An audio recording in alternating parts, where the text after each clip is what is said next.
Les probabilités sont une des leçons les plus simples du programme de troisième parce qu'en fait les élèves savent intuitivement comment ça fonctionne. Quand on demande à un élève dans une pièce de monnaie quelle est la probabilité de trouver pile, il va dire qu'il y a une chance sur deux de trouver pile parce que soit il y a pile, soit il y a face. En fait, dans cette notion de français, de phrase en français, tout est dit parce que quand on dit une chance sur deux, c'est en fait 1 divisé par 2. Le sur correspond à la division. Concrètement, une probabilité, ça s'exprime de la manière suivante. Le P, entre parenthèses, P comme probabilité. Ce que je cherche, eh bien, ce que je cherche, ça pourrait être pile. Le nombre de ce que je cherche, il n'y a qu'un seul pile dans une pièce de pile ou face. Et ici, le nombre de cas possibles, soit c'est pile, soit c'est face, donc une chance sur deux. On va essayer de voir avec un dé à 6 faces de manière un petit peu plus explicite. Cette fois-ci, dans mon nombre de cas possibles, dans un dé à 6 faces, j'ai 6 faces. Donc ça veut dire que j'ai 1, 2, 3, 4, 5, 6. Ce que je cherche, eh bien, ça va dépendre de ce qu'on va me demander. Imaginons qu'on me demande de trouver la face 3. La face 3, on la voit ici, il n'y en a qu'une seule dans le dé à 6 faces. Donc ce qui veut dire P, ce que je cherche, la face 3, le nombre de ce que je cherche, il n'y en a qu'une, divisé par 6, parce que j'ai 6 faces. Et ça fait, à la calculatrice, puisque c'est une division, 1 divisé par 6, aux alentours de 0,17. Je cherche maintenant le nombre de faces paires. Les paires, j'ai 2, 4, 6. Ça veut dire que j'ai 3 faces paires sur 6 faces en tout. Je montre ici que j'ai donné la fraction irréductible, qu'on est censé savoir, puisque 3 sur 6, c'est la moitié. 3 est la moitié de 6.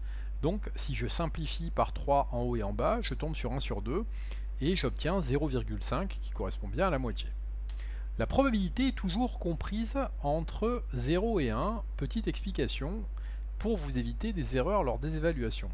J'ai une classe de 30 élèves, on compte 13 filles, et on me demande la probabilité de trouver une fille. L'erreur que je vais retrouver souvent dans les copies, c'est celle-ci, c'est-à-dire que j'ai 30 sur 13 et ça fait 2,31. Et là, d'entrée de jeu, l'élève qui voit ça, il doit dire stop, je me suis trompé, je ne suis pas en train de faire le bon calcul. Pourquoi? Ce que je cherche, il y a 13 filles. Donc ici, le nombre de filles que je cherche est de 13.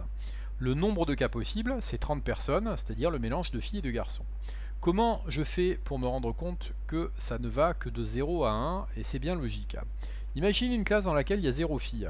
Eh bien j'aurai 0 divisé par 30. Donc la probabilité dans une classe où il y a 0 filles de trouver une fille, elle est de 0. Imaginez maintenant une autre classe dans laquelle je ne peux pas faire plus, j'ai 30 filles sur 30.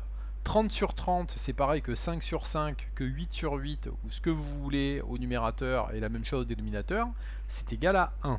Ce qui veut bien dire que j'ai toujours un nombre qui est compris entre 0 et 1.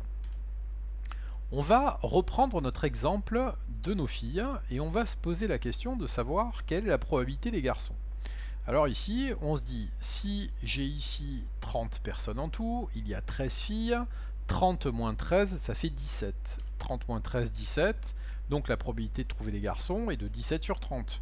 Je prends ma calculatrice et je me rends compte que ça fait 0,57. Ce que je peux regarder aussi, c'est que si j'ajoute 0,43 et 0,57, j'obtiens 1. Ce qui est tout à fait logique, puisque finalement, si j'ai pas des garçons, j'ai des filles, donc l'un plus l'autre, ça donne tout le monde, donc ça donne 1. Ce qui veut dire que finalement, quand je connais quelque chose et que je cherche son contraire, il me suffit de faire une soustraction par rapport à 1. On se rend compte qu'il me suffisait de faire 1 moins 0,43 et j'obtiens le 0,57, c'est-à-dire qu'en fait j'aurais fait l'économie de faire le 30 moins 17 pour trouver le 13 ou le 30 moins 13 pour trouver le 17. Donc concrètement, quand vous voulez trouver le contraire d'une probabilité, eh bien vous faites 1 moins la probabilité que vous avez trouvée et vous trouvez le contraire. Je reprends un exemple qui est simple ici avec des couverts. Ici j'ai donc au choix des cuillères, des couteaux, des fourchettes. J'ai trouvé un nombre total de couverts qui est de 45 et je cherche les cuillères. J'ai donc 10 cuillères sur 45 et ça fait 0,22. Je compte le nombre de fourchettes, j'en ai 13 sur 45 et enfin je trouve le nombre de couteaux qui fait 22 sur 45. Si maintenant je fais la somme de ces probabilités, c'est-à-dire le 0,22, 0,29 et 0,49, je trouve 1. Et c'est une logique. Pourquoi? Parce qu'en fait, tous les couverts sont représentés. Donc ce qui veut dire que la probabilité totale, elle doit être obligatoirement égale à 1. Et ça vient du fait que 10 plus 13, ça fait 23. 23 plus 22, ça fait 45. Et donc on revient à ce que je disais tout à l'heure, 45 sur 45, ça fait 1. Donc c'est aussi une manière de vérifier qu'on ne s'est pas trompé dans un problème, c'est de vérifier qu'on a bien une somme de probabilité qui est égale à 1. Enfin, dernier point, on peut, pour des élèves notamment qui ont tendance parfois à oublier comment est-ce qu'on fait un calcul de pourcentage, trouver le pourcentage à partir de la probabilité. C'est assez simple. La probabilité, c'est une échelle qui va de 0 à 1. 0, personne, 1, tout le monde. Le pourcentage, c'est une échelle qui va de 0 à 100. 0, personne, 100%, tout le monde. On se rend compte en fait assez simplement qu'il suffit de multiplier par 100 pour passer de la probabilité au pourcentage.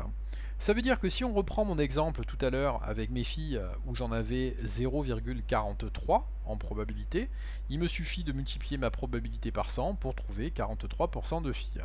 Voici pour cette leçon sur les probabilités, qui est une leçon qui est quand même relativement simple et accessible.